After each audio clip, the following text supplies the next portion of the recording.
Hey y'all, this is Jillian from MaxineMakesMagic. Welcome back to my channel. We are back this week for my Disney Dining Menu Ranking Challenge, and we're headed over to the Magic Kingdom because y'all voted and you want to learn more about Pecos Bill, Tall Tale Inn and Cafe between Adventureland and Frontierland. Let's get into it. I am so ecstatic to be back this week for my Disney Dining Menu Ranking Challenge. If you are new here, this lovely series is simply taking a look at different restaurants, dining locations all across the Walt Disney World Resort property, whether that is at the parks, it is in the hotels, Disney Springs, wherever it may be.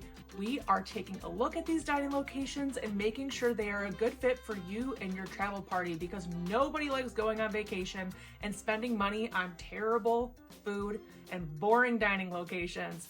So I am your girl. We're gonna review this very popular, yet very, I guess, in my opinion, controversial location today. If you want to say and what Disney Dining Menu Ranking Challenge video I do next, you want to pick the location I'm going to review, make sure you are subscribed here on YouTube and you give me a follow over on Instagram and Threads, because I post polls before I make these videos and you guys get to determine which dining location I'm going to review next. So make sure you follow me on all those different socials, as well as TikTok if you want some fun little clips here and there about everything Disney. Now let's talk about the criteria we look at for the Disney Dining Menu Ranking Challenge. These are 5 different points that were carefully crafted, so whether you've been to the location before or if you've never been there, you can very easily define if this location is a good fit for you and your travel party.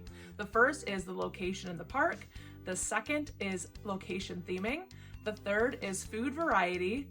Fourth is cost, which is nobody's favorite. And the fifth, and my favorite, is food theming. Let's start off with some history, talking a little bit more about Pecos Bill, Tall Tale Inn and Cafe. It is an original Walt Disney World opening day restaurant. It did open on October 1st, 1971 with the park. Like I said earlier, it's positioned between Adventureland and Frontierland. If you're new to Disney and this is like your first time planning a trip, there are different lands within the Magic Kingdom. They all have different themes. This happens to be positioned at the corner of 2 different lands. So it's interesting, and I'll tell you a little bit more as to why that may be when we talk about location theming. But this is a quick service location, so it's going to be something where I don't want to say it's like a Qdoba or Chipotle where you walk up and you make like your own bowl or burrito or stuff like that, but you do walk up to order your meal, or you can mobile order. This is your nachos, your rice bowls, your Tex-Mex, not real Mexican food, but your Tex-Mex. And who is Pecos Bill? I actually did not know this. I don't know the lore of Pecos Bill, but he was not originally a Disney character. I found that out in my research for this video. He's more of like a folklore character, like a Paul Bunyan, if you know who Paul Bunyan is. So he's a fictional cowboy, and the very first time he was in a Disney movie and came on the Disney scene was all the way back in 1948, and he was in a featured film called Melody Time. So Pecos Bill, not an OG Disney character, but came into the Disney fold based on his popularity. So we have a whole inn that's based on our friend Pecos Bill. So that's just a little bit of history on the dining location. All right, let's talk about location in the Magic Kingdom. When we're looking at criteria for this category, we're looking at, is it well trafficked, easily accessible, open year round? For all 3 of these points, easy yes. This dining location is one of the most popular dining locations in all of the Magic Kingdom. Why, I don't know, but we'll talk about that. It's positioned, like I said, between Frontierland and Adventureland, but it is really themed more so on the exterior to Frontierland, like that old American West, like the Wild West theming. That is what you're going to see on the marquee here. It's near Tiana's Bayou Adventure, Big Thunder Mountain, Country Bear Musical Jamboree, the Rivers of America, which if you're aware or you're not aware, the Rivers of America is actually going to be replaced with a new Cars Land. If you're going back to any of the aforementioned rides, even if you're going back to Tiana's Bayou Adventure while Big Thunder is closed, you are gonna go back that way. So this is an easy pass for location in the park. For location theming, what we are looking at here, is it a standout location outside of food? Does it have a good atmosphere? Is it picture backdrop worthy?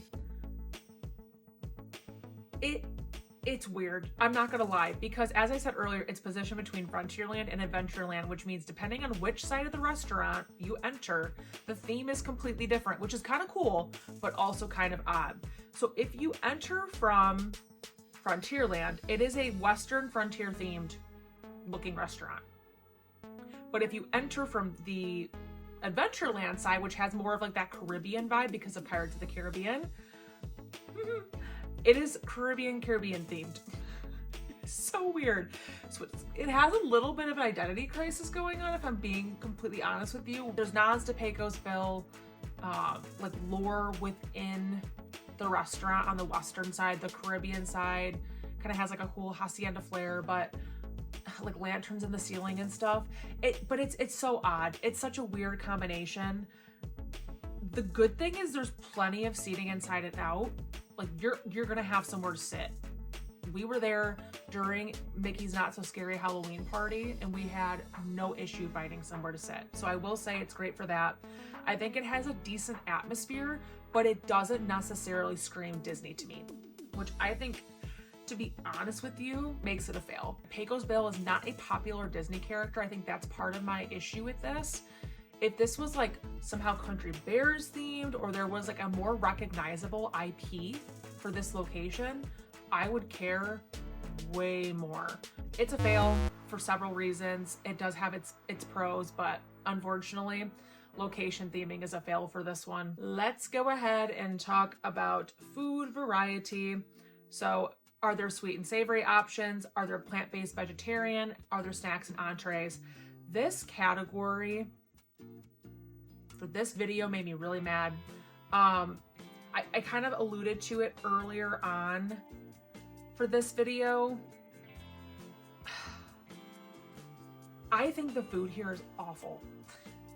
I am being so for real with y'all. This food is not good. I think Taco Bell is better. In fact, I just had Taco Bell for dinner and I don't eat fast food a lot. That's very telling.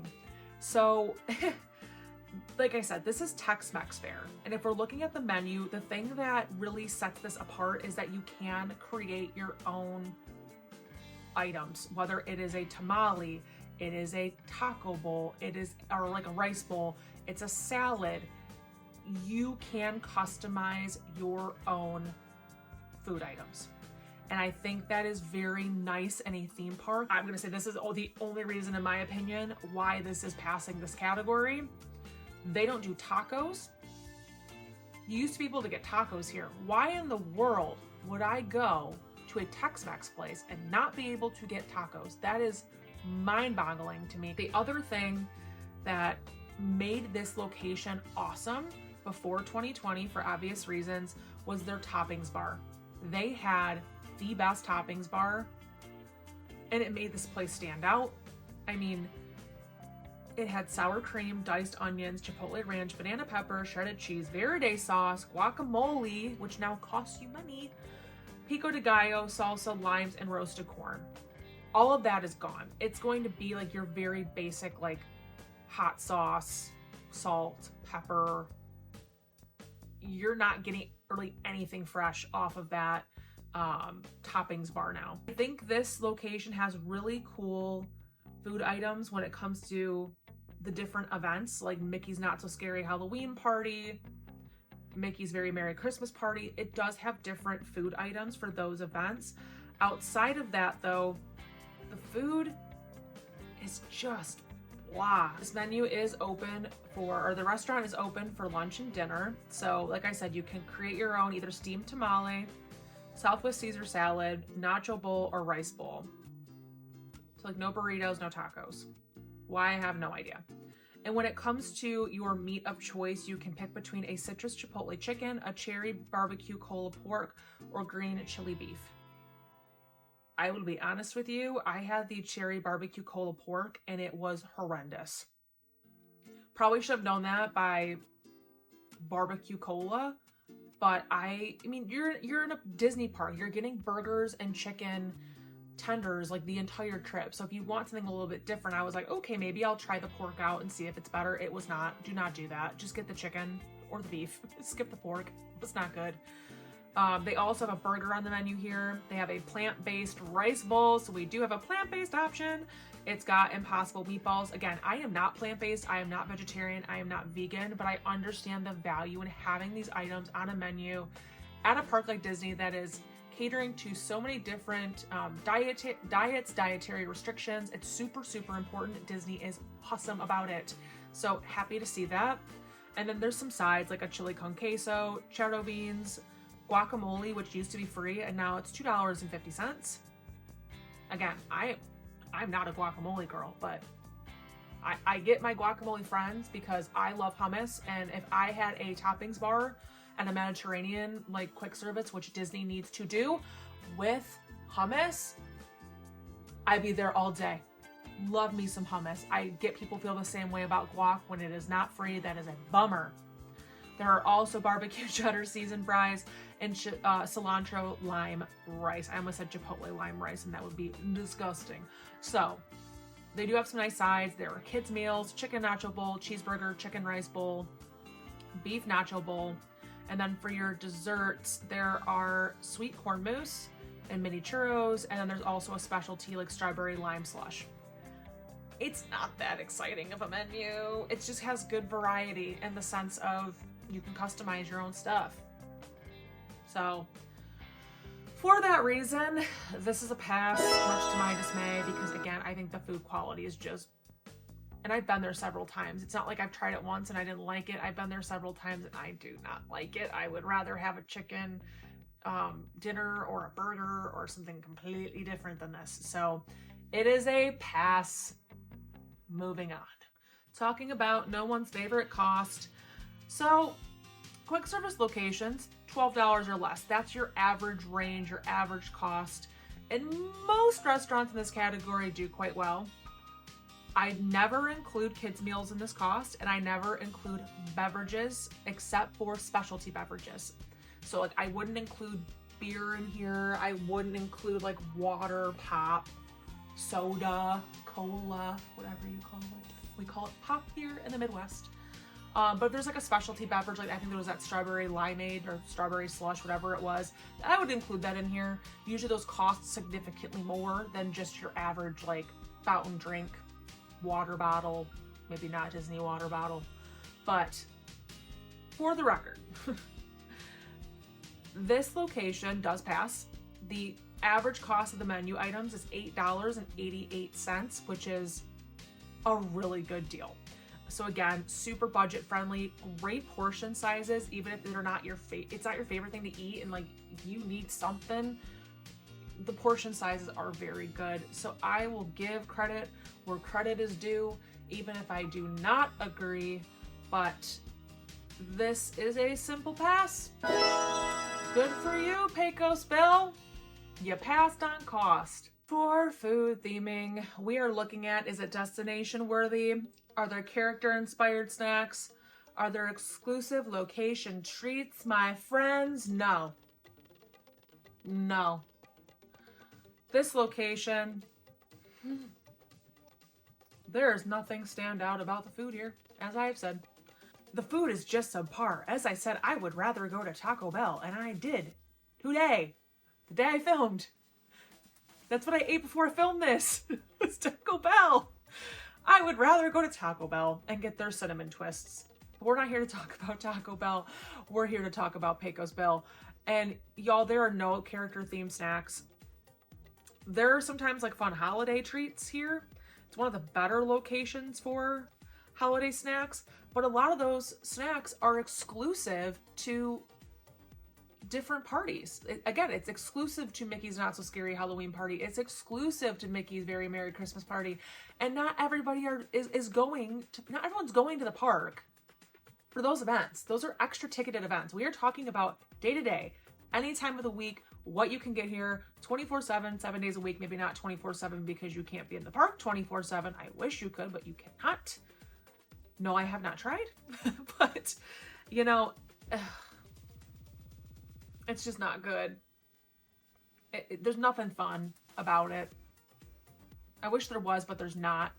But again, I think it goes back to the IP for this location, Pecosville, which IP is intellectual property for those of you that do not know. Figure I should share that. But IP, not good here. Not great, in my personal opinion. And I think it just lends itself to not having a really great... It doesn't make it destination worthy, y'all. It just doesn't. Like, I'm lost for words because this location is one of those that so many people talk about. It is kind of hyped, but I don't understand it. I think really at its core... Well, let's wrap up here. Food theming's a fail. Food theming's a fail. So if we are looking at the ranking challenge, we are passed for location in the park, we've passed for food variety, and we have passed for we passed for cost, but food variety and food theming are a fail. So, much to my dismay, this location does pass the Disney Dining Menu Ranking Challenge. It does. Here's why I think that is. First reason being, it's at a great location in the park, as we talked about. You do have food variety. There are options that can please just about anybody in your family, for the most part. It's cost effective, and it can host a lot of people. So it's not a niche place that you're going to have to wait an hour in line for, or not be able to find a seat in. It just works. But the food is not great. And I would rather spend a little bit more money on better food. And the Magic Kingdom is already not a mecca for awesome food. So you are limited. I would rather wait and spend better money on better food. That is my opinion. But congratulations, Pecosville.